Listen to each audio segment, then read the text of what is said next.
Sa patuloy na bakbakan sa pagitan ng Israel at Hamas ay tuloy pa din ang airstrike ng Israel na kung saan ay tinarget nito ang pinakamalaking refugee camp sa Gaza Strip. Ang airstrike sa Jabalia Refugee Camp ay winasak ang ilang mga gusali at 50 katao naman ang nasawi, habang sinabi din ng Israel na ang mga Hamas Command Center at Tunnel Network ay nawasak sa mga airstrike.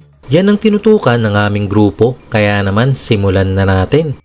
Ayon sa reports ay dose-dosenang tao ang iniulat na nasawi at nasugatan matapos ang isang airstrike sa Jabalia Refugee Camp sa Northern Gaza noong Martes.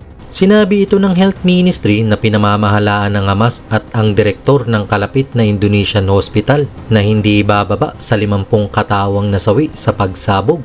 Sinabi pa ng IDF na kanilang na-neutralize ang senior Hamas commander na si Ibrahim Biari. Ang mga sagupaan sa pagitan ng mga Israeli forces at Hamas sa Northwest Gaza ay patuloy na tumataas, kung saan ang Hamas ay nagpakawala ng mga anti-tank missiles.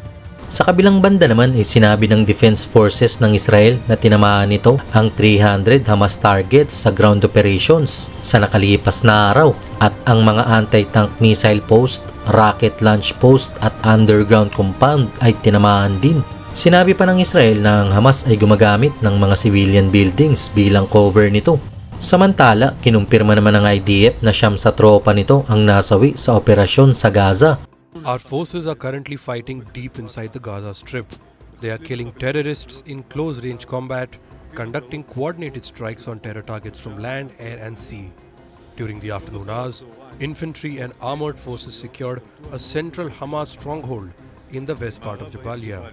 This stronghold served as a training center for the October 7th massacre and as a passage to the coastline from where additional terrorists set off to perpetrate the October 7th massacre.